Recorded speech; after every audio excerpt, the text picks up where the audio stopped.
My name is Claire Hartwell. I am 34 years old. And the last thing I expected, after a red-eye flight back to Denver, was to walk into my own family's betrayal, under the bright lights of a hospital my grandfather built with his bare hands. I had just landed at DIA that morning. 3 weeks in Arizona, overseeing emergency disaster relief contracts. I didn't sleep on the plane. I just sat there with my coffee going cold, staring at the window, because something had been pulling at me for days. Quiet rumors. Purchase approvals delayed for no reason. Staff emails that felt careful, like people were afraid to say the wrong word out loud. So instead of going home, I drove straight to Hartwell General Medical Center. I didn't use the executive entrance. I wanted to see the building the way families saw it. Worried faces at the front desk. Wheelchairs rolling past polished floors. That sharp clean smell that never leaves a hospital. That's when I heard shouting near the main entrance. A valet. An elderly man named Mr. Clarence Webb. 22 years at this hospital. One of the gentlest souls in the building. He was being humiliated. Screamed at. Over a car left in the sun. I stepped closer. Already angry before I even recognized the voice. Then the man turned around. And my chest went completely cold. It was my brother. My own brother. Daniel Hartwell. Before I could say a single word, he turned toward me, grabbed the coffee from his hand, and threw it. Cold espresso hit my chest, soaked through my cream blazer, dripped onto the marble floor. The entire lobby went silent. Then Daniel pointed at me and shouted, loud enough for every person in that lobby to hear. You better watch yourself. My wife's father is the CEO of this hospital. One word from me and you're finished. I didn't scream. I didn't cry. I just looked down at the stain spreading across my clothes, and understood something with absolute clarity. The coffee wasn't the disaster. It was just the proof. Something rotten had been growing here while I was gone. The first thing I felt wasn't rage. It was disbelief so sharp it almost numbed me. Daniel stood there breathing hard. Expensive shoes planted wide apart like he owned the building. While Mr. Webb beside him kept apologizing. For something that wasn't even his fault. Daniel had always been reckless. Always allergic to consequences. But I had kept this stubborn, stupid hope alive. That someday he would grow up. I paid his rent twice in my 20s. I helped him get clean after a DUI nearly destroyed our mother. I pulled every string I had to get him a real job here in community outreach. And now I was standing there with cold coffee dripping from my sleeves, realizing he had taken every single rescue I ever gave him, and turned it into entitlement. He wasn't ashamed. He wasn't startled. He wasn't even pretending the coffee had been an accident. He looked proud. He tugged his sleeve. Glanced around to make sure people were watching. Because Daniel always loved an audience. That's right, he said, voice raised for the crowd. Next time, think twice before you talk to me like that. Then he pointed at Mr. Webb. And you, move my car before I tell Victoria you're disrespecting family. Victoria. My sister-in-law. Just hearing her name in that tone made my stomach tighten. Victoria Crane had been in Daniel's life for less than a year. But she had already become the perfect amplifier for every one of his worst instincts. She loved status. Private lounges. The kind of shallow power that only exists because someone richer is standing behind you. Her father, Raymond Crane, had been named CEO of Hartwell General 18 months ago. After a board merger vote I had opposed. I lost that battle on paper. But not in substance.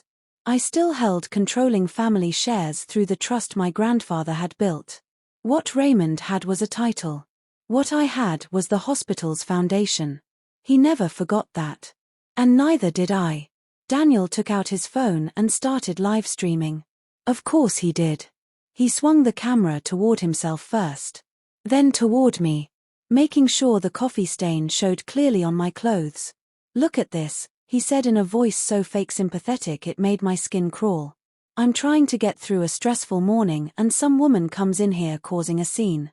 A few people in the lobby murmured. A nurse near reception frowned like she knew the truth. But no one stepped in yet. Public chaos freezes good people before it activates them. Daniel knew that. He had always known how to weaponize hesitation. You should probably leave, he added. Before security drags you out. Do you understand who you're talking to? My wife's father runs this hospital. One word from us and people disappear. That sentence did something ugly inside me. Not because I was afraid, but because I heard in it the echo of months of quiet corruption. People disappear. Budgets disappear. Complaints disappear. Records disappear. Truth disappears. That's how bad systems work. Not in one dramatic collapse, but in small acts of protected arrogance that everyone is forced to tolerate until the whole institution starts rotting from the inside. My grandfather built Hartwell General with one rule: patience first. Ego never. I learned to read financial reports before I learned to drive. He used to sit me beside him with spreadsheets and say, every number here turns into somebody's life. When he died, I made a promise at his bedside. I would protect this place from anyone who treated it like a throne. Standing there with coffee soaking through my clothes, I knew I had let the infection grow too long. Marcus and I had been married for 9 years. On paper, he was Chief Operating Officer, the executive who handled logistics, staffing, vendor approvals, crisis coordination. In practice, he had become the diplomatic buffer between power-hungry board members and the actual mission of this hospital. He was intelligent, polished, very good at sounding ethical, even when he was choosing the easier compromise instead of the right fight. We had built a life that looked strong from the outside. 2 children. A restored home in Cherry Creek. Framed family photos. Sunday breakfast routines. But in the months before my Arizona trip, something in Marcus had shifted.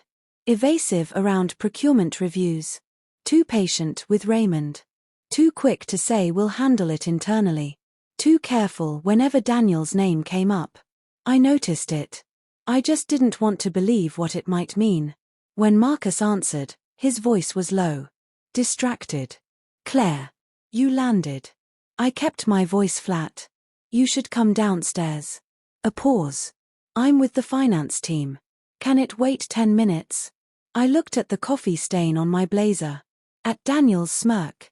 At the crowd growing wider around us. No, I said. It really can't. Something in my voice reached him. Because his silence changed shape. What happened? I didn't raise my voice. I didn't give Daniel the explosion he expected. Your brother-in-law just threw coffee on me in the main lobby, I said. And announced that his wife's father runs this hospital. You should come see how that looks from down here. Marcus inhaled sharply. I heard movement on his end. A chair scraping. A door. Maybe a curse half swallowed.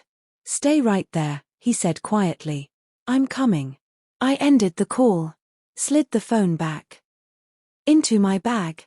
Met my brother's eyes. 10 minutes, I said. Let's see how brave you still feel by then. Daniel paced. Scoffed. Kept glancing toward the elevators. The confidence of a man who had never once been made to pay for anything. He told the growing crowd that I was some bitter administrative woman. That I didn't understand how the real hierarchy worked. He told a nurse to get him a fresh coffee.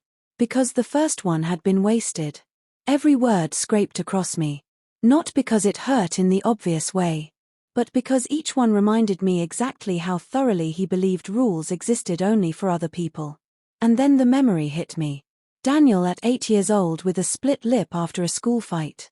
Hiding behind me because he was terrified our grandfather would be disappointed.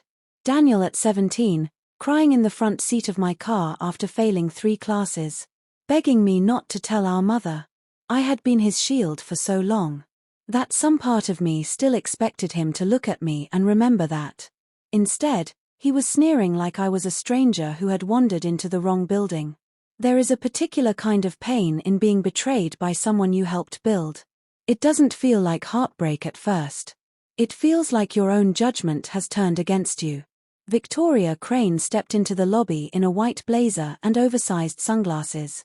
She looked from Daniel to me to the crowd, immediately understanding only one thing. There was a tension here.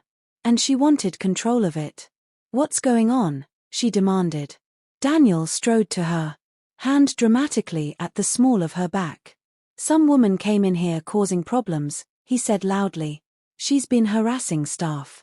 Victoria looked me up and down, saw the coffee stain, and instead of asking if I was okay, she smiled. Then maybe she learned a lesson. That was when I understood with perfect clarity. Daniel hadn't married into stability. He had married a mirror. She pulled out her phone. "Should I call my dad?" Daniel nodded immediately. "Yeah. Let him know some nobody is causing problems downstairs." I watched her thumb hover over the screen, and thought quietly, "Go ahead.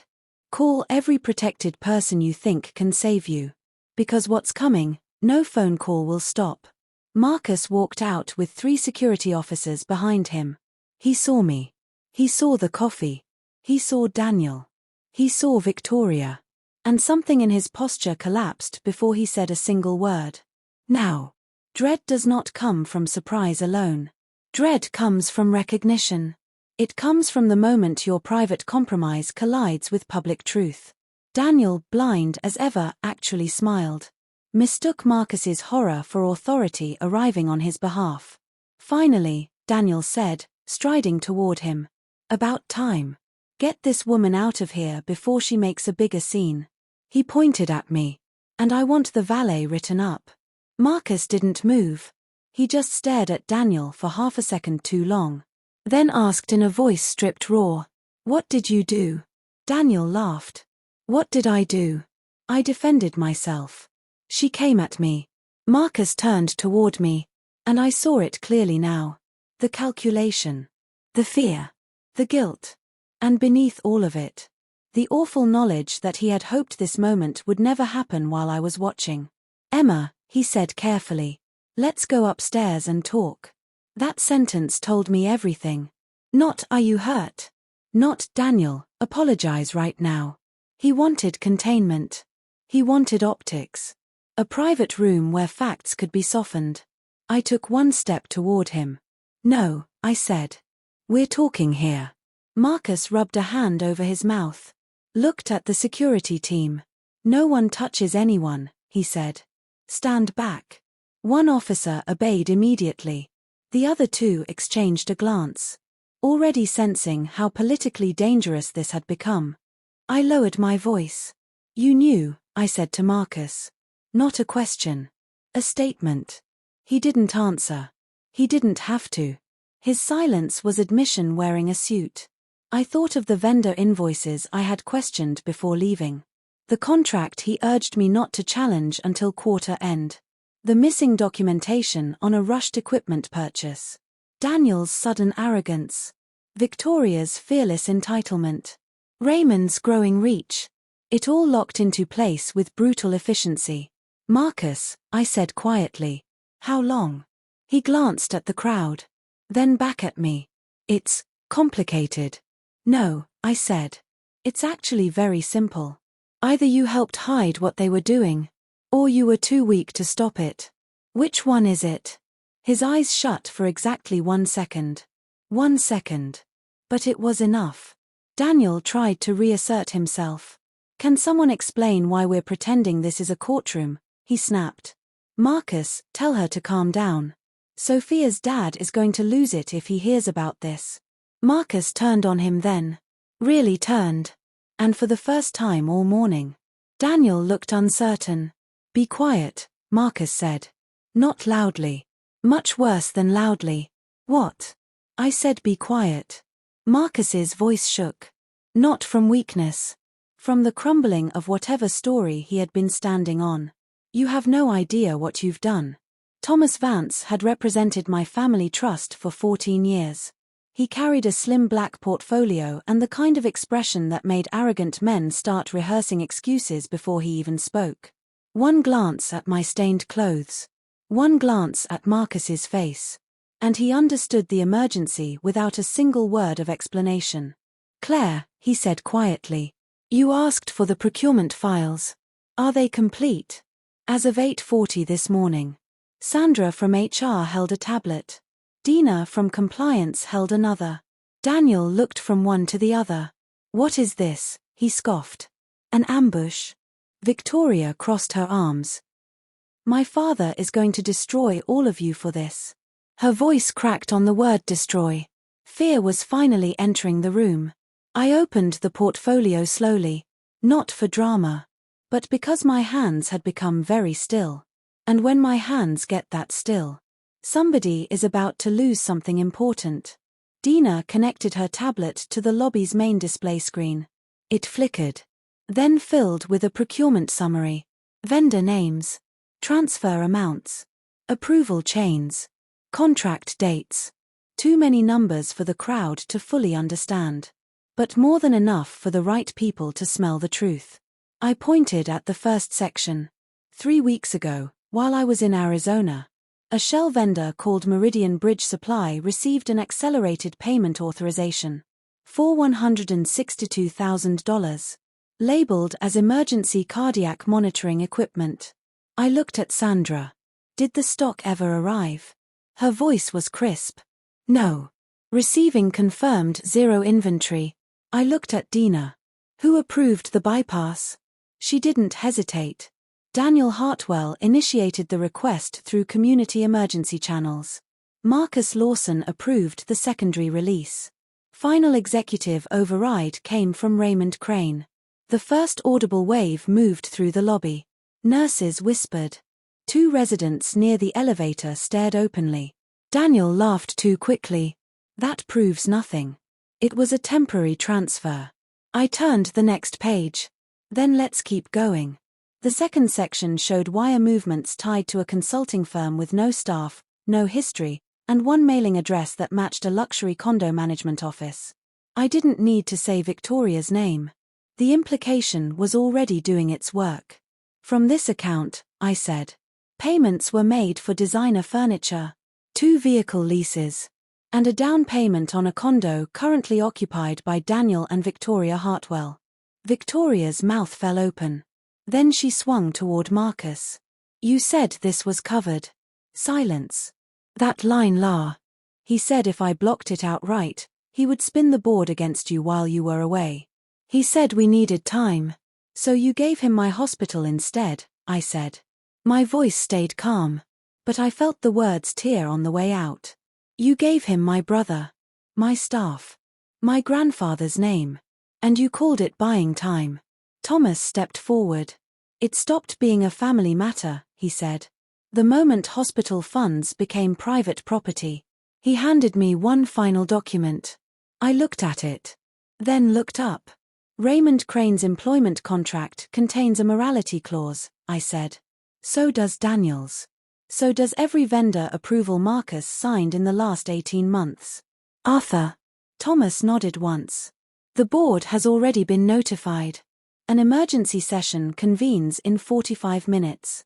Raymond Crane, Daniel Hartwell, and Marcus Lawson are all suspended pending investigation. Effective immediately." Victoria made a sound. Not words. Just a sharp breath. Like someone had pulled the floor out from under her. Daniel looked at Marcus. Marcus looked at the floor.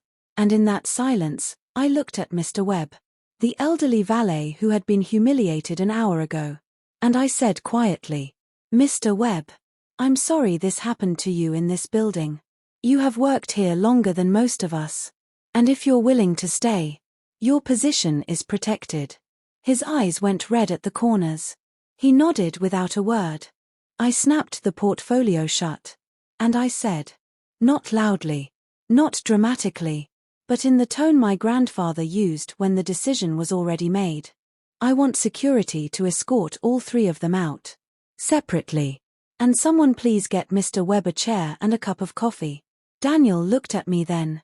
Really looked. Not with arrogance. Not with a smirk. With something he had never once turned toward me before. Fear. Because he finally understood. The coffee he threw had never been the problem. I had already survived 100 worse things. The problem, the real disaster, was that he had thrown it in front of witnesses. In the lobby of the building that had my grandfather's name on it. And I had been standing there the whole time. 2 weeks later, Raymond Crane resigned. The board placed me as acting CEO pending a formal governance review. 3 vendors were referred to the district attorney. Marcus filed for separation. And Daniel, for the first time in 30 years, had to face something without me standing between him and the consequences. I can't tell you it didn't hurt. It hurt in ways I'm still learning to name. But the morning I walked back into Hartwell General Medical Center, through the front entrance, with ordinary families around me, and Mr. Webb at the valet stand waving at me from across the lobby, I thought of my grandfather. I thought of his rule. Patience first. Ego never. And I thought, I kept my promise. If this story moved you, share it with someone who needed to hear it today. And stay close, because the next story is already waiting.